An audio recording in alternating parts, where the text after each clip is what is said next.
사람은 평생을 배우는 것 같습니다.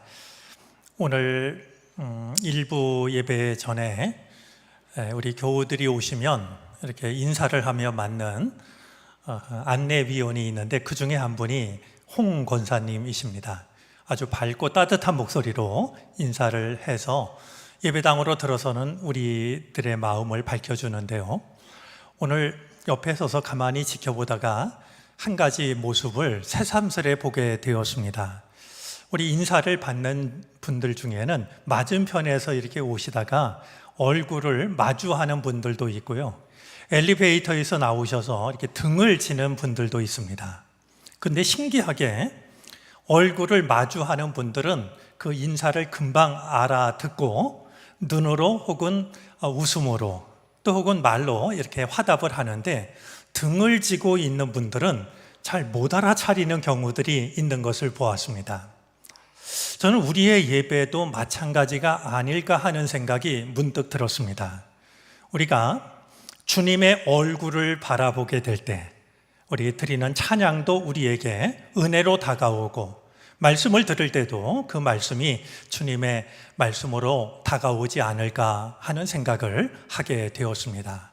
우리가 예배를 드릴 때마다 우리가 그 자리에 앉아 있는 것만이 아니라 우리의 얼굴이 주님을 향하는 시간이 되어졌으면 좋겠습니다. 살아가면서 나랑 비슷한 생각을 가진 사람들을 만나면 신기하기도 하고 반갑기도 합니다. 이런 일에 나랑 같은 생각을 하는 사람이 다 있네. 이런 마음이 들기 때문이죠. 우리가 2023년 접어들면서 우리 모든 교우들이 성경 통독에 동참했으면 하는 마음으로 주일날 말씀에 대한 본문을 우리 구약 성경책 순서대로 우리가 읽어 나가고 있습니다. 그런데 제가 가지고 있는 책 중에 비슷한 생각을 가진 분들이 있었습니다. 왕대일 교수님, 감신대 교수였던 왕대일 교수님께서 설교로 풀어 쓴 성서 창세기부터 요한계시록까지 이런 책을 내셨는데요. 우리랑 똑같은 취지였습니다. 그러니까 창세기, 출애굽기, 레위기 이렇게 한 주씩 각각의 책에서 본문 하나를 택해 가지고 이제 창세기로부터 요한계시록까지 이제 설교 한 편씩을, 그래서 총 66편의 설교를 담고 있는 책이었습니다. 또 한 권의 책이 최근에 발간이 되었는데요. 말씀 등불 밝히고라는 책입니다. 청파교회를 담임하고 계시는 김기성 목사님의 설교를 모은 책입니다. 이것을 의도한 것이 아니라 김기성 목사님 평생 설교한 그 설교 중에서 창세기에서 한 편, 출애굽기에서 한 편 이런 식으로 모두 성경 전체 본문에서 66권의 설교를 찾아내어 묶은 책입니다. 두 분 다 제가 신뢰하는 분들이고 또 그 내용이 굉장히 좋아서 여러분에게도 한번 권해드립니다. 혹시 조금 더 이 성경 전체의 말씀을 좀 읽고 싶은 이런 마음이 있는 분들이 있다면 두 권의 이 책을 구해서, 예를 들면 오늘 우리가 역대기 상을 나누니까 두 분은 역대기 상에서 어떤 본문을 선택했을까, 또 그 본문을 어떻게 말씀하고 있을까, 이렇게 함께 읽어 나간다라고 하면 주님의 말씀을 이해하고 사랑하는데 도움이 될 수 있지 않을까 하는 생각을 가져봅니다. 이번 주에 우리가 나누게 될 말씀은 역대기 상이 됩니다. 분량으로 인해서 역대기 상하로 나누어지긴 했습니다만 이제 역대기라고 부를 수 있는 성경입니다. 이 역대기를 히브리어 성경에서는 그 날들에 있었던 사건들을 이렇게 부르고, 헬라어 성경에서는 옆에 곁들인 것들 이렇게 부릅니다. 그리고 라틴어 성경에서는 연대기라고 부르고 있는데요. 옆에 곁들인 것들이라고 불렀던 것은 이 역대기서가 앞서 나오는 이스라엘의 역사서, 즉 사무엘서, 열왕기서, 그 책들보다 후대에 기록된 책이기 때문에 붙여진 이름이라 생각이 듭니다. 이제 시브리서 성경에 의하면 이 역대기서는요, 성경 맨 끝에 나오는 성경입니다. 실제로 역대기서를 읽어보면 이 역대기 저자 혹은 편집자가 이 책을 어떤 자료를 근거로 해서 만들었는지 곳곳에 밝히고 있는데요. 이 역대기 저자가 참조한 자료들은 다음과 같습니다. 유다와 이스라엘의 열왕기, 이스라엘 왕의 왕조실록, 열왕기 주석, 다윗 왕의 역대지략, 선견자 사무엘의 글, 선지자 나단의 글, 선견자 가세 글, 선지자 스마야와 선견자 이또의 족보책, 하나님의 아들 예후의 글, 실로 사람 아히야의 예언, 아모스의 아들 선지자 이사야의 묵시책, 호세의 사기 등등입니다. 역대기를 읽어보면 내가 이런 책들의 자료를 참조로 해서 이 책을 썼다라고 밝히고 있는 것을 확인하게 됩니다. 비교적 이스라엘 역사에 관한 기록 중에는 아주 후기에 해당이 되는 책이 역대기서가 되는데요. 이 역대기서는 그동안 자기가 만날 수 있었던 모든 책들을 근거로 해서 이스라엘 역사를 다시 한번 총정리하는 역할을 감당하게 됩니다. 이 역대기서의 중심 인물을 대라고 하면 다윗입니다. 이 다윗에 대한 기록이 역대상 11장으로부터 29장까지 무려 19장이나 할애가 됩니다. 오늘 택한 본문 속에는 이 다윗이 하나님의 언약궤를 예루살렘 성으로 옮겨가는 이야기가 담겨져 있습니다. 이 이야기는 사무엘하 6장에도 기록이 되어져 있는데 이 역대기 기자가 볼 때는 사무엘하에 기록이 되어져 있지만 여전히 중요한 의미를 가지고 있다라고 판단했던 것 같습니다. 그러니까 다시 한번 그 이야기를 역대기서 안에 담아냈던 것이겠죠. 다윗이 남유다는 물론이고 북이스라엘까지, 즉 온 이스라엘의 왕이 되었을 때 가장 먼저 했던 일이 있었는데 그것이 바로 하나님의 궤, 언약궤를 예루살렘 성으로 모셔오는 일이었습니다. 이 언약궤는 하나님의 궤, 증거궤, 법궤라고도 불리우는데요. 이 신앙으로 보자면 언약궤는 두 가지 중요한 의미를 가지고 있습니다. 하나는 하나님의 임재를 상징했습니다.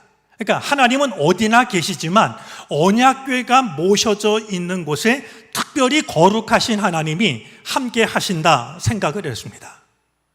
또 한 가지 언약궤가 가지고 있는 중요한 의미는 언약궤가 있는 곳이 예배의 중심지였습니다. 어디서나 하나님을 예배할 수 있지만 거룩한 마음으로 하나님을 예배하는 가장 좋은 자리가 언약궤가 모셔져 있는 곳이라고 생각을 했던 것이죠. 자, 그동안 이 언약궤는 블레셋에게 빼앗겼다가 블레셋 사람들이 이 언약궤를 이스라엘에 돌려주었고 유다 땅으로 돌아온 이 언약궤는 아비나답의 집에 보관이 되어져 있었습니다. 그런데 왕으로 등극한 이 다윗이 내가 가장 먼저 어떤 일을 하면 좋을까 생각하다가 아비나답의 집에 모셔져 있는, 아비나답의 집에 언약궤가 모셔진 지 약 20여 년이 지날 때였습니다. 그 언약궤를 예루살렘 성으로 모셔오기로 한 것입니다. 우리 사무엘서의 기록에 의하면 이 다윗이 언약궤를 모셔올 때 그냥 짐 옮기듯이 모셔오지 않았습니다. 다윗은 정병 3만 명을 소집합니다. 그러니까 이스라엘 군인들 중에서도 최고 정예부대 3만 명을 이끌고 언약궤를 모셔오는 일을 시작했던 겁니다. 한마디로 이야기를 하면 거국적인 행사를 벌였던 겁니다. 언약궤를 모셔오기 위해서 새로운 수레도 만들었고 이 수레를 이끌 자로 우사와 아효를 세우기도 했습니다. 온갖 악기를 동원해서 이제 이 언약궤를 모셔오는 이 일을 성대하게 이제 치르고 있는 것을 보게 됩니다. 자, 그런데 이 언약궤를 모셔올 때 생각지도 않았던 일이 생깁니다. 낙원의 타작마당에 이 수레가 이르렀을 때 수레를 이끌고 있던 소들이 무엇에 깜짝 놀랐는지 그만 날뛰기를 시작한 것입니다. 수레를 끌던 소가 날뛰니까 당연히 수레도 요동을 치기 시작했을 거고요. 수레 위에 모셔져 있던 언약궤가 그만 바닥으로 떨어질 위험에 처하고 말았습니다. 그 모습을 본 우사가 얼마나 당황스러웠는지 떨어지려고 하는 이 언약궤를 손으로 붙잡았습니다. 그런데 바로 그 일 때문에 우사는 그 자리에서 죽고 맙니다. 성경 말씀에 의하면 하나님께서 진노하셔서 우사를 치셨다라고 말합니다. 여러분, 우사가 도대체 뭘 잘못한 걸까요? 언약궤를 모셔오는 그 일에 수레를 끄는 책임을 맡았고 수레를 끄는 책임을 맡은 자로서 갑자기 소가 날뛰어서 언약궤가 땅바닥에 떨어지려고 하는 걸 붙잡았으면 자랑이 아닐까요? 마땅히 해야 될 일을 한 것이고 생각하면 훌륭한 일을 했다라고 여겨지는데 왜 하나님은 우사를 그 자리에서 치신 것일까요?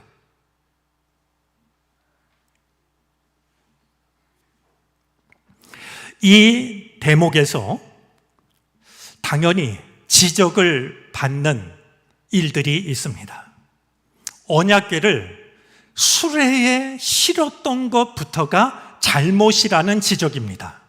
아무리 그것이 새로운 수레라 할지라도 이제까지 어떤 것도 싫지 않은 새로운 수레라 할지라도 언약궤를 수레에 실은 것부터가 잘못이라는 지적을 받습니다. 왜냐하면 언약궤를 비롯해서 성전 안에 있는 거룩한 물건들을 옮길 때에는 손을 대지 않기 위해서 어깨에 메고 날라야 했습니다. 이것을 구약 성경 여러 곳에서 명하고 있는데요.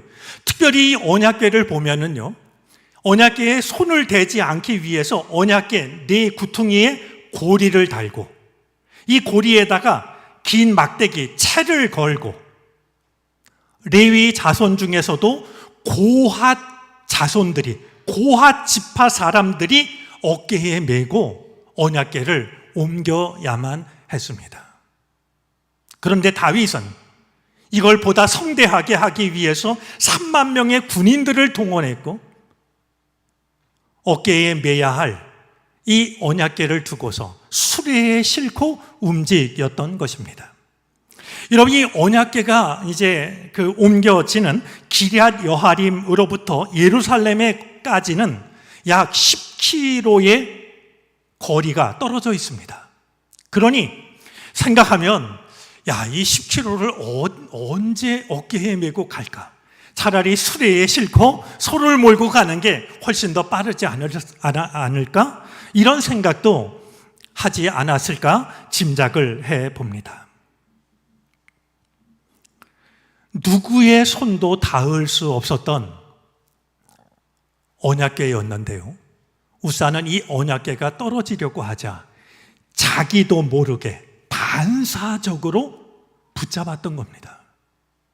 사실 별거 아닌 것 같지만 반사적으로, 즉각적으로 생각 없이 하는 일들이 대개는 위험한 일들입니다. 나도 모르게 반사적으로 하는 일은 어쩔 수 없다라는 생각과는 달리 우리를 위험에 빠뜨리고는 합니다. 누구도 손대서는 안 되는 그 언약궤를 웃사가 자기도 모르게 붙잡았기 때문에 하나님께서 그를 치셨다라고 이해를 하는 겁니다. 이런 이해는 얼마든지 타당하다라고 여겨지면서도 뭔가 개운하지 않은 점이 마음에 남습니다. 아니, 하나님이 이렇게 엄격하신 분이라면 도대체 누가 하나님의 일을 할 수 있는 것일까? 누가 얼마나 완전하고 완벽해서 아무런 흠도 없이 하나님의 일을 할 수 있는 것일까? 이내 이런 생각이 들기 때문입니다. 자, 그런 점에서 우리가 한 가지 되짚어 보아야 할 중요한 사실이 있습니다. 웃사를 치셔서 그곳의 이름이 낙원의 타작마당이 베레스 웃사라는 이름을 얻게 됩니다. 베레스 웃사라는 말은 웃사를 치다라는 뜻입니다. 바로 여기가 하나님께서 웃사를 치신 곳이다 해서 베레스 웃사라는 이름을 얻게 되는데요. 여러분, 그 순간에 하나님이 치신 것이 웃사뿐이었을까요? 하나님이 정말 그 땅에 이름이 정해질 만큼 베레스 웃사를 치셨다라고 성경은 말씀하지만 오늘 이 말씀 앞에서 가만히 생각을 해보면 하나님이 정말로 치셨던 것은 웃사보다는 다윗이었다는 생각이 듭니다. 다윗이 이스라엘 온 땅을 다스리는 왕이 되어서 하나님의 법궤를 모셔오려고 했던 생각은 참 훌륭한 생각이라고 여겨집니다. 그러나 그것이 전부일까? 다윗이 가졌던 종교적 열심 뒤에 정치적인 계산은 없었던 것일까? 이제 북이스라엘 사람도 다스려야 됐으니 사울을 추종하는 사람들이 여전히 남아있고, 근데 이 백성들의 마음을 내가 어떻게 하나로 모을까? 여러 가지를 생각한 다윗이 찾아낸 것이 바로 하나님의 임재, 예배의 구심점인 이 언약궤를 내가 다스리는 예루살렘 성으로 모셔오면 이 백성들의 마음을 하나로 모으는데, 내가 이 백성들을 이끄는데 그것이 나에게 도움이 되지 않을까 하는 생각이 다윗에게 없었을까 하는 생각을 하게 됩니다. 다윗이 3만 명의 군인을 동원했던 것도 아마 이런 마음에서 비롯된 일이었을 거라 생각이 되는 것이죠. 이 다윗은 종교인들이 빠질 수 있는 은밀하고도 위험한 유혹이 있다라는 사실을 돌아보게 합니다. 예배와 기도, 수많은 군중 동원, 이런 열심을 통해서 하나님을 조정하려고 하는, 그래서 내가 원하는 것을 얻으려고 하는 시도들은 언제라도 이어집니다. 겉으로 보기에는 참 훌륭하고 대단한 신앙처럼 보이지만 그 신앙 속에 나의 야망과 욕심을 섞어서 내가 원하는 것을 종교라는 모습을 통해서 얻으려고 하는 시도들은 지금도 곳곳에서 나타나고 있습니다. 다윗이 들으면 너무 야박한 평가라고 서운해할진 몰라도 기럇 여하림에서 이 법궤를 모셔오는 다윗에게서는 진정성보다는 뭔가 숨은 의도가 있다라는 생각을 떨쳐버리기가 어렵습니다. 이것은 하나의 상상만은 아닙니다. 하나님께서 웃사를 치자 다윗이 화를 냅니다. 화를 내면서 베레스 웃사라고 이름을 정하고서 더 이상 법궤 모셔오는 일을 중단시켜버리는 모습을 보게 됩니다. 이런 모습을 보면 법궤를 모셔오려고 했던 다윗이 어떤 마음을 가지고 있었는가 하는 것을 다시 한번 생각해 보지 않을 수가 없습니다. 자, 그렇다면 오늘 본문 속에 나오는 다윗은 어떨까요?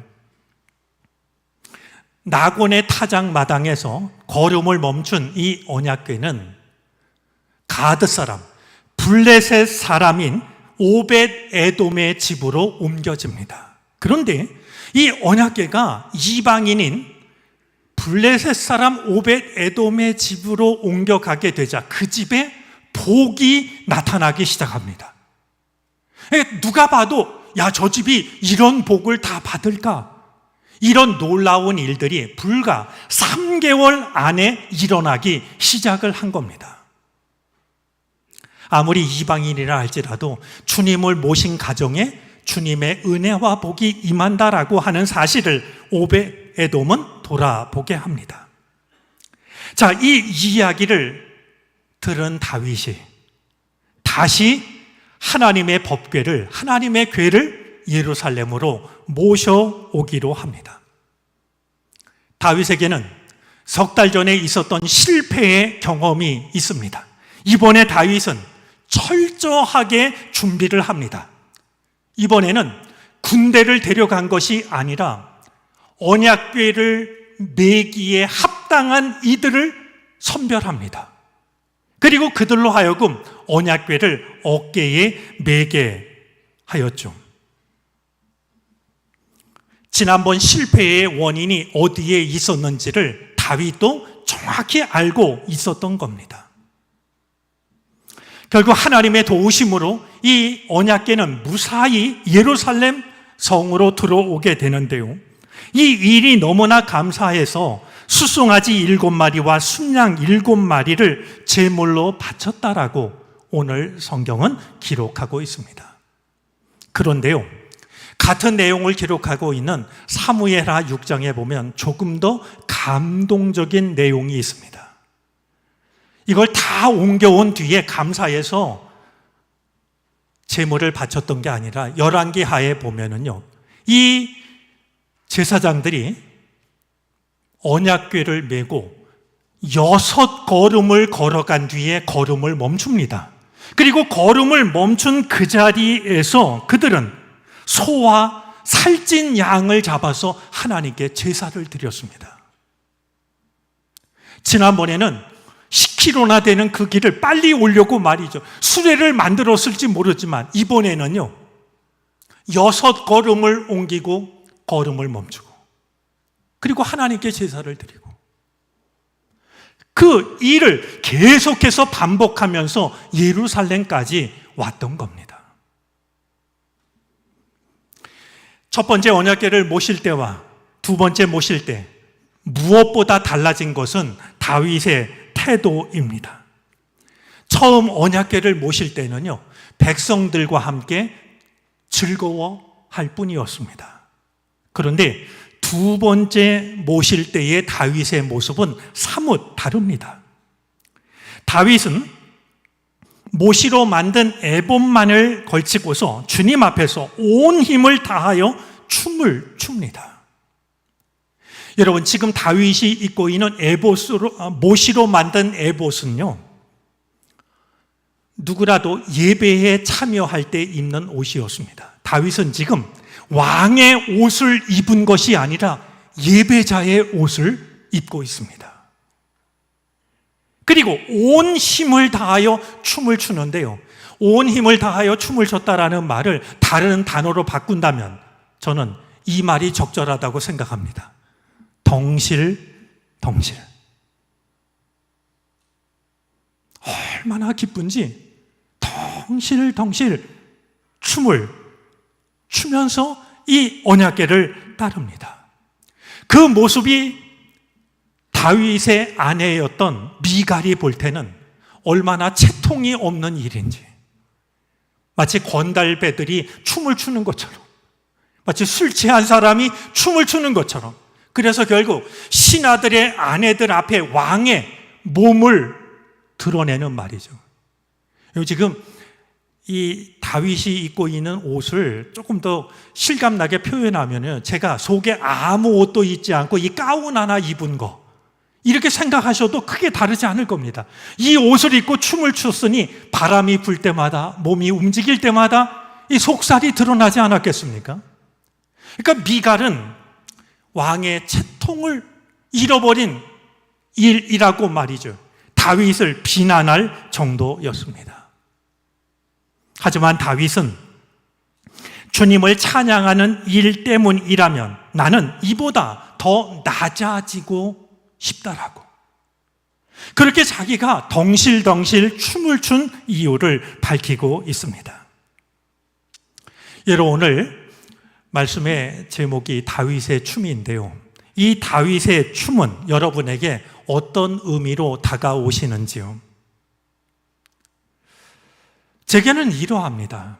처음 이 언약궤를 옮길 때 이 언약궤를 옮기는 다윗의 모습 속에서는 뭔가 숨겨진 의도가 있다라는 생각이 드는데, 두 번째 옮길 때, 즉 다윗이 덩실덩실 춤을 추고 있는 모습 속에서는 다윗의 진정성이 느껴집니다. 그 일을 통해서 정치적으로 뭔가를 이루어내려는 숨은 야망이 사라진 채 이제 하나님 앞에 한 예배자로 기쁨에 겨워서 덩실덩실 춤을 추고 있는 그 모습 속엔 어떤 것도 섞이지 않은 다윗의 진정성이 제게는 느껴집니다. 오늘의 말씀을 통해서 두 가지를 우리가 좀 마음에 담아 두었으면 좋겠습니다. 하나는요, 우리가 하나님께 드리는 예배는 춤에 가깝다라는 겁니다. 여러분, 예배는요, 조금 거친 표현입니다만 예배는 결코 쇼가 아닙니다. 오늘날 우리의 신앙이 변질돼 가는 이유 중에 하나는 우리도 모르게 예배가, 종교의 모든 순서들이 사람 눈에 보이는 쇼가 되어가고 있기 때문일지도 모릅니다. 예배는, 기도는, 찬양은, 하나님께 바치는 모든 그 순서들은 결코 누군가에게 보이기 위한 쇼가 아닙니다. 오히려 예배는 춤에 가깝습니다. 누가 뭐라 하든지 다른 것을 다 잊고서 하나님 앞에서 마음껏 기뻐하는, 그것이 예배 아니겠습니까? 기쁨에 몰두, 무거웠던 마음, 그것을 기쁨의 춤으로 바꾸는 시간이 예배 시간이 되어져야 됩니다. 똑같은 다윗이지만 처음 법궤를 모셔올 때의 다윗과 두 번째 모셔오는 다윗의 마음이 달랐던 것을 기억하면 우리의 예배는 첫 번째 다윗의 모습이 아닌 두 번째 다윗의 모습을 기억할 수 있어야 됩니다. 예배를 드릴 때마다 누가 일어나서 덩실덩실 춤을 추면 저 사람이 왜 이래? 이건 조금 곤란하겠지만 마음속으로는 춤을 추시기를 바랍니다. 누가 뭐라 하든지, 내게 어떤 일이 있었든지 다 잊어버리고 하나님 앞에 덩실덩실 춤을 추는, 그것이 예배를 드리는 우리의 마음이 될 수 있기를 바랍니다. 또 한 가지, 오늘 말씀을 통해서 마음에 담아두고 싶은 게 있습니다. 그렇게 춤을 추었던 다윗과 다윗의 춤을 비난했던 미갈의 결과는 전혀 달랐습니다. 미갈은 춤을 추며 하나님을 예배했던 다윗을 비난한 결과로 결국 아기를 낳지 못하게 됩니다. 그가 다윗을 비난한 결과는 불임의 시간을 사는 것이었습니다. 불임, 생명을 갖고 싶고 생명을 누리고 싶어도 누리지 못하는 불임의 시간이 주어집니다. 하지만 다윗은 다릅니다. 다윗으로부터 메시아 기대가 싹트기 시작합니다. 여러분, 역대기가 사무엘서, 열왕기서와 다른 중요한 차이점이 있는데요, 역대기서에서는 다윗에 대한 부정적인 기록이 사라집니다. 그것은 메시아에 대한 기대와 무관하지가 않습니다. 결국 역대기서에 의하면 하나님 앞에 기쁨의 춤을 추었던 다윗을 통해서 메시아에 대한 기대가 싹트기 시작했다라고 하는 사실을 우리에게 전해주고 있습니다. 오늘 우리가 드리는 모든 예배가 다윗의 춤에 가깝기를 바랍니다. 오직 주님만을 바라보는, 어떤 일이 있었다 할지라도, 어떤 말이 들린다 할지라도 오직 주님만을 바라보며 다른 것을 다 잊어버리는 그 기쁨이 마침내 나의 구원자 예수 그리스도를 만나는 축복으로 이어지는 이 복된 은총이 예배하는 우리 가운데 언제라도 임하게 되기를 주님의 이름으로 소망합니다. 기도하겠습니다.